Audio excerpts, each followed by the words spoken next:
The source within you knows where you are in relationship with everything you want, and knows exactly what the path of least resistance is to get you there. But you've got to try a little bit to be on a vibration of least resistance. And as you start hanging out in a vibration of less and less and less resistance, it's just going to amaze you at first when you realize how smart non-physical is, how caring they are about where you are, how much they know about where you are in relationship to where you want to be. And they'll just guide you and guide you and guide you and guide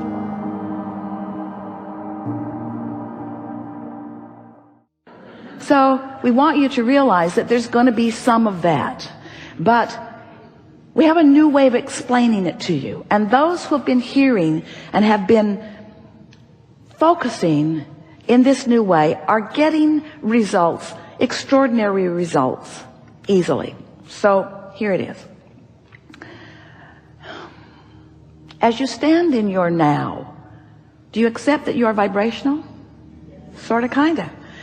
And is it logical to you that you have been offering habits of thought so that you do have a point of attraction? When you think of the people you know, or even yourself, in many cases, couldn't you describe most of them who you know well? Couldn't you describe most of them with a singular emotional word? Sort of like the 7 dwarfs.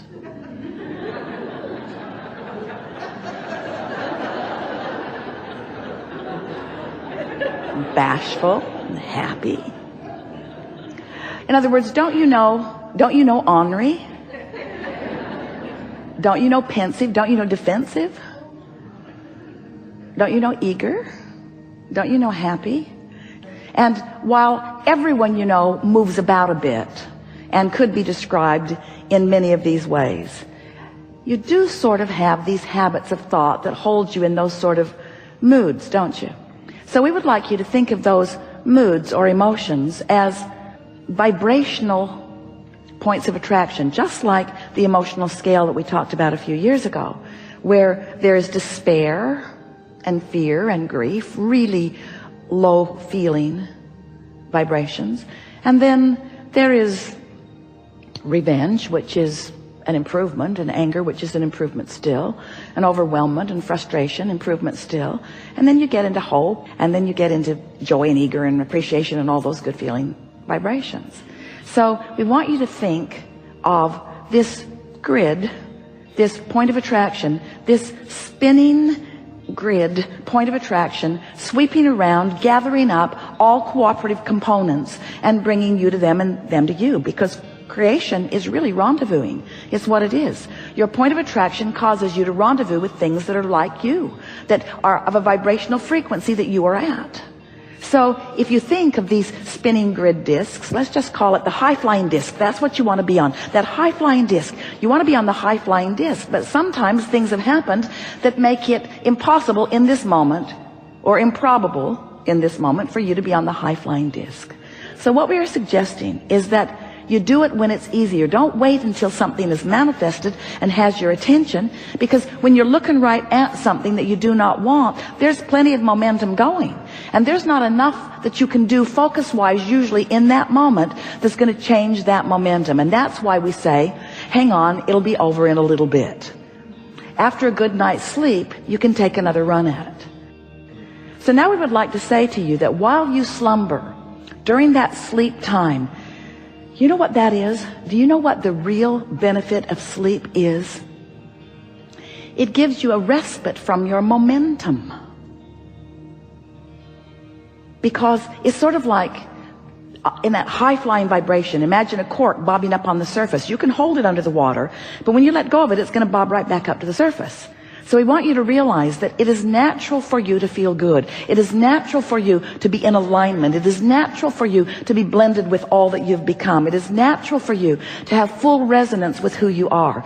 And it is unnatural for you to be focused upon something chronically or even all day that holds you in a feeling of a knot in your stomach, because you're defying your energy. You're disallowing the full energy that is you. So as we talk about these discs, and we encourage you to get on that high-flying disc, if when you awakened first thing in the morning, you acknowledge, ooh, I have a sort of clean slate because during the night my momentum stopped. So now I can choose a good feeling thought.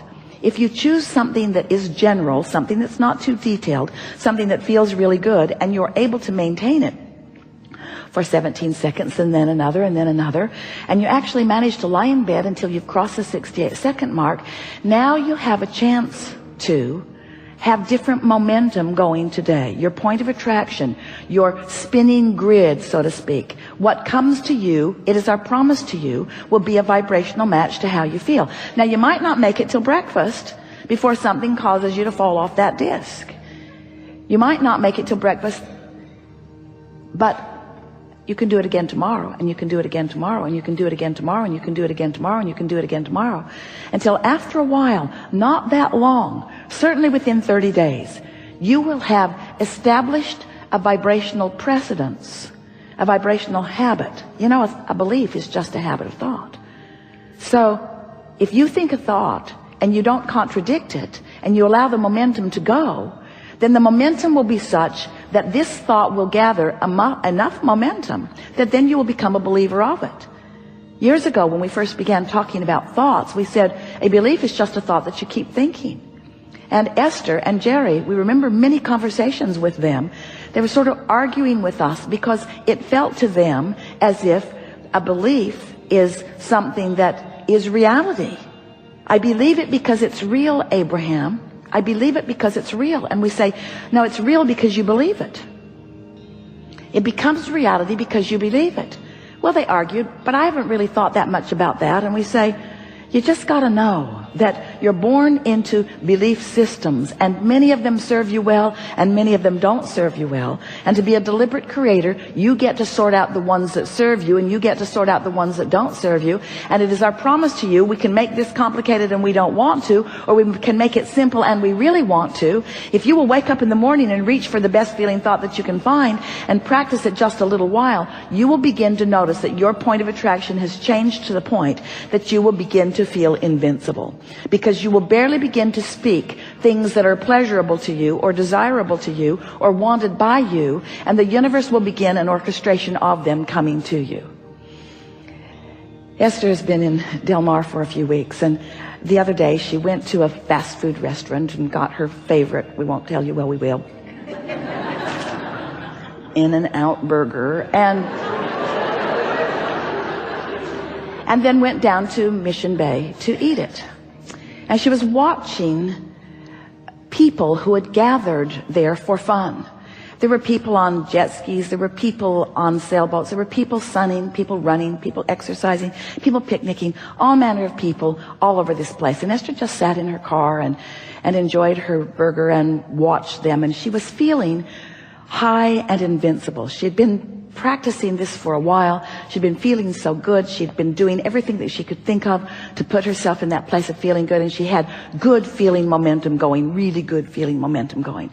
So she's just sitting and enjoying, and then she thought, I wonder how they are feeling. And so she started looking at them with a little more purpose, and no one looked like they felt like she was feeling.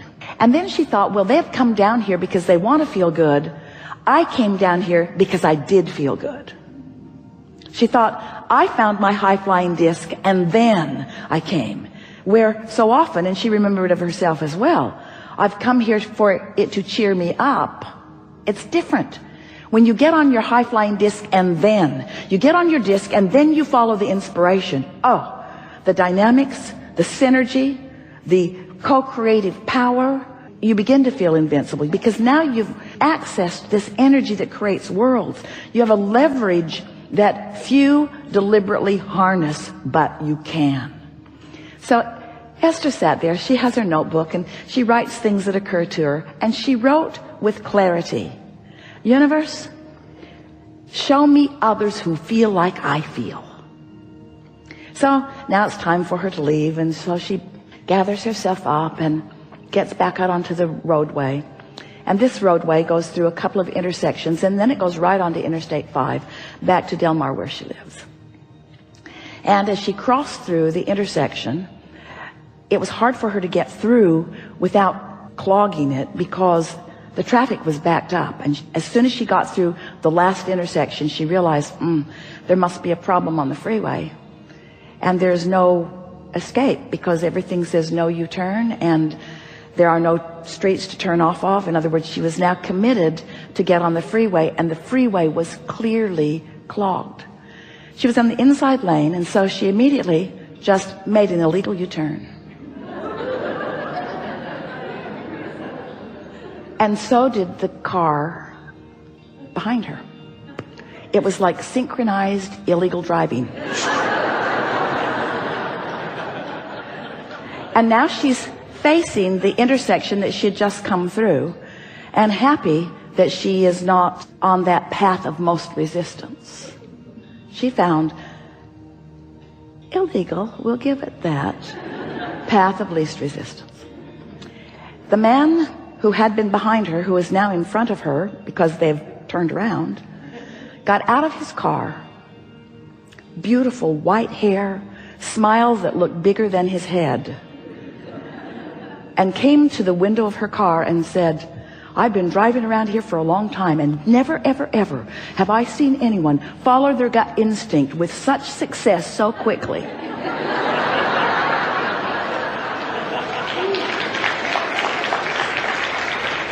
It had not been 2 minutes since Esther had asked the universe to show her someone who felt like she felt.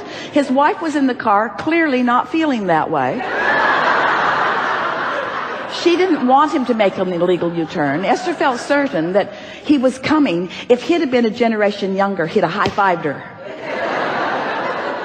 It was that feeling of exhilaration, that feeling of being in control of your own life, that feeling of doing what's best for you.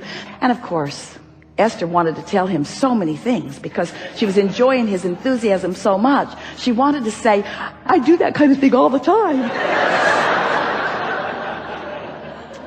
So you get what we're talking about. We're talking about getting tuned in, tapped in, turned on, getting into that place where you're in such vibrational alignment with clarity and knowing and broader perspective that you access the leverage of the energy that creates worlds, and you begin to create as you've intended to create, not with your physical determination, not with struggle and stress, but by accessing this energy and pointing it toward the things that you are asking for through open pipes that you are practicing.